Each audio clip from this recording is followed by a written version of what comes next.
Hello and welcome to another episode of Beer Man's Noble Beer Reviews. Today I have another beer from Resident Culture Brewing Company. I don't know why I said Resident Culture. It's from Fonta, Flora Brewing Company out of Nebo, North Carolina.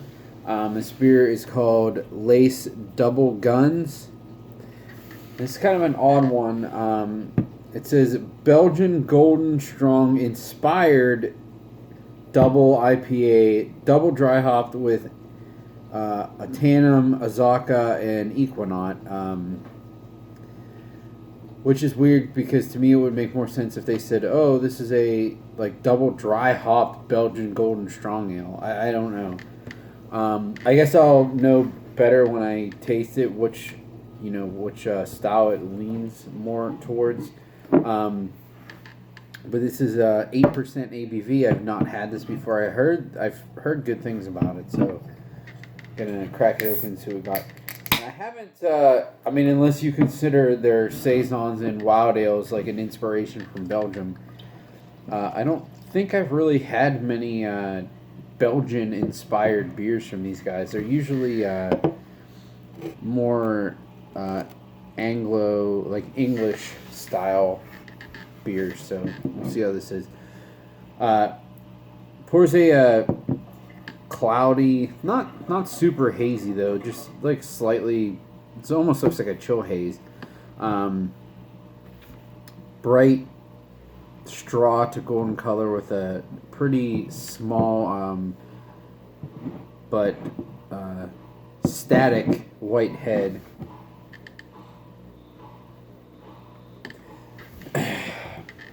So I for sure get the Belgian influence. There's a lot of Belgian yeast there. A little bit of that slightly spicy aroma. There is some orangey and noble hops, but it's definitely not juicy hops. It seems like it's for sure going to be leaning more towards the Belgian Golden Strong than an IPA, but we'll see.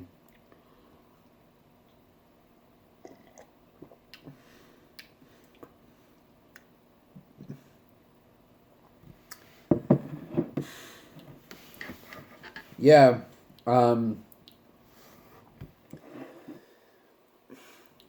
It really is like a 50-50 split between the two styles, to be honest.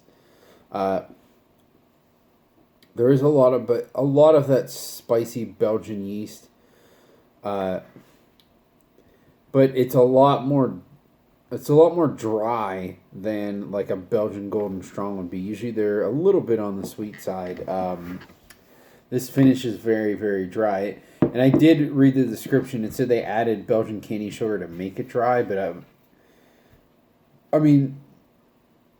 that makes sense to a point where you're just adding a little bit to get it to completely ferment out. But it seems like, to me, a lot of Belgian Golden Strongs usually have a little bit of sweetness. This is very dry.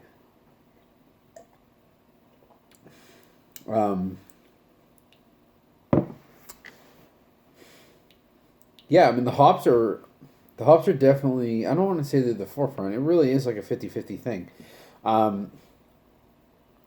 Belgian IPAs were a big thing, probably, I don't even know, it's really crazy now, it's just running through my head, all these different, versions of IPAs that have come and gone, that, some breweries still make them, but they were big for a little while, and then they kind of fell off. There was the Belgian IPA, which was the first significant change, I would say, in the standard American IPA. And then you had the Black IPA, aka Cascadian Dark Ale, which some places still make that, but it's you don't see them very often. And then there was the Brut IPA, which honestly came into fruition maybe a year ago, and it every brewery did one, and then all of a sudden everyone was like, "Oh, this style doesn't work," or "It's really hard to actually make this well," and now no one's doing them. It came and went very quickly. I'm assuming maybe the breweries that started doing them initially in California are still making them, but nationally that kind of like came and gone already. Um, but this is kind of harkening back to those Belgian IPAs that were big like 8 years ago or something like that. The one that like to me is the staple one that kind of really brought it, at least to my attention, and was probably one of the bigger ones nationally, was Raging Bitch from Flying Dog. And I don't know, like that they were all over Pittsburgh, but I don't know where how much they were distributed nationally. I know they were at least on the East Coast and probably in the Midwest a little bit too. But that was a big one, and that was honestly one of the better ones. And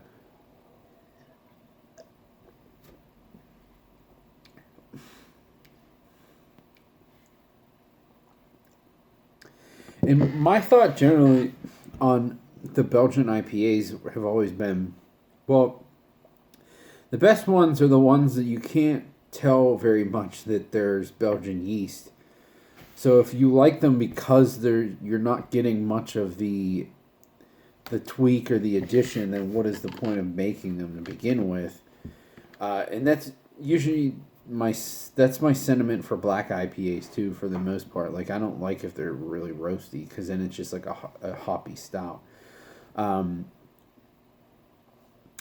But this is really interesting because it doesn't have. I think the fact that it's really dry is helping it a lot. I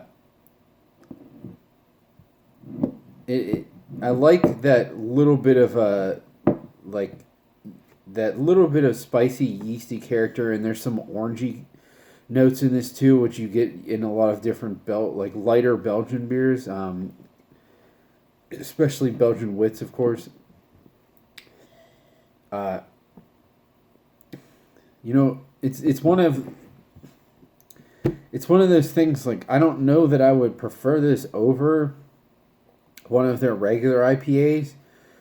It's more like, oh, they were on, you know, one of those game shows, like those cooking game shows, and they were like, this is what you have to work with. Do the best you can do with this, and then this is what the final product was, and they would get an A+ from the judges because the judges would say, well, you know, this isn't the best IPA or the best Belgian Golden Strong, but because you had to mash them together, I can't imagine you could have done a better job than this. And that's kind of what this is making me think of.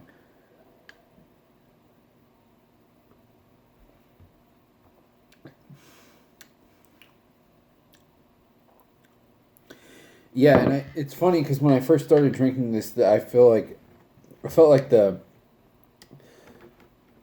the yeasty character was probably in the forefront more than the hops were, just by a little bit. Now it's kind of flipping the other way, and I'm getting more of an IPA character, but it is really like 50-50.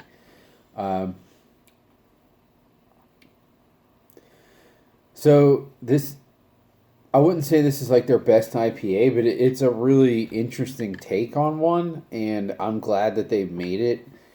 And this, again, this is more kind of like a testament to their brewing prowess versus just being like an amazing beer. But I still really like it.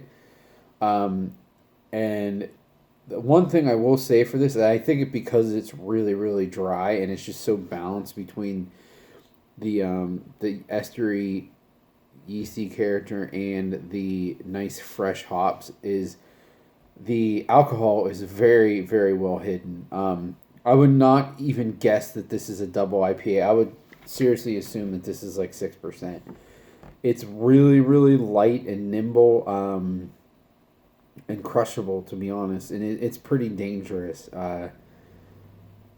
So for that reason alone, I'm gonna give this a drink because this is a really, really well crafted beer.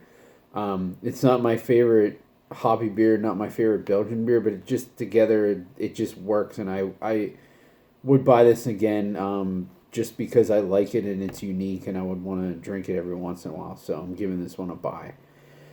That's all I got on this one. Please like, comment, subscribe. Let me know what you think, and I look forward to doing the next one. Thanks.